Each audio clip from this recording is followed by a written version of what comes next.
Welcome back to the Netherlands. Hi. Can we How's wait? Tatay? He's healthier than I expected.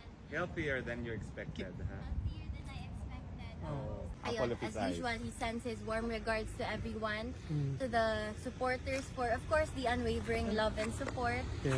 And for the family, he sends his love, his pure love to everyone.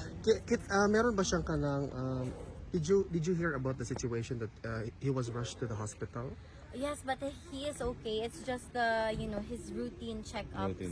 Okay, I see. Because, Thank you for clarification. as you all know, he is old and not exactly in the best shape, but he's okay actually. I expected him to be more frail, but he's not. He's doing well.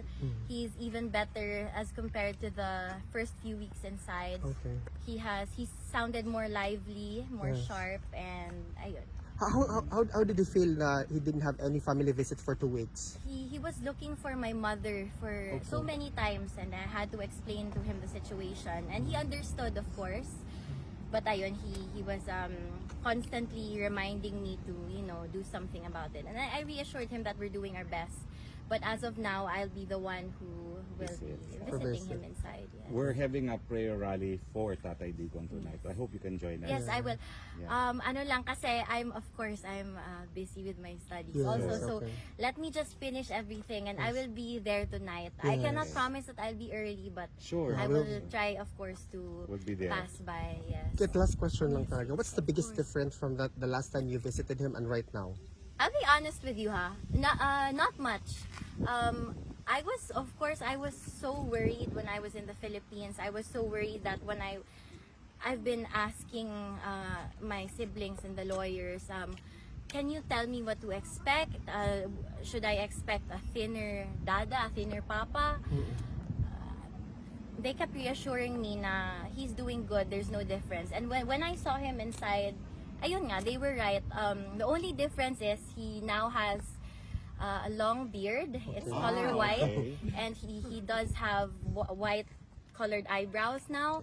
And ayun, but his hair, ayun, maarte kasi yun. So meron siyang hindi naman daily, siguro weekly hair dye. So ayun pa rin. Excellent. Hindi na siya pure black, may pagka blonde siya. That's So so good. yes. Kit, also last question. Importante kasi ito kasi this is a very big victory for the entire Filipino people. Alam niya ba na nanalo with respect sa Supreme Court? Yes, and he's Si Vicky very Inday happy Sara. about it. He sends his regards to my sister, and he told her that he is extremely proud of her. Did you know that it was a unanimous Supreme Court decision? Yes, he knows about all of that.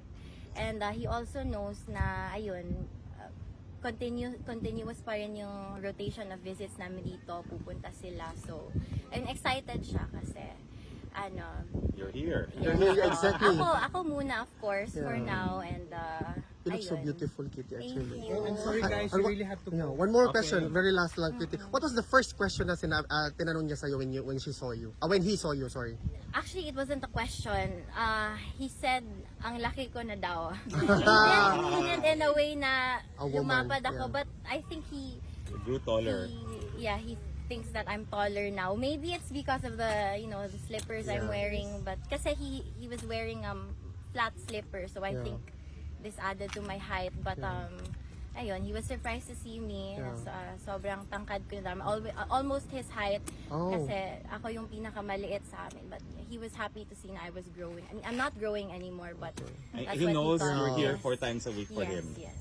Kitty, welcome back to the Netherlands. Thank It's good you to so see you. much. And see you later, ha? Yes, thank you. Mabuhay ka, Bye. Kitty. Yan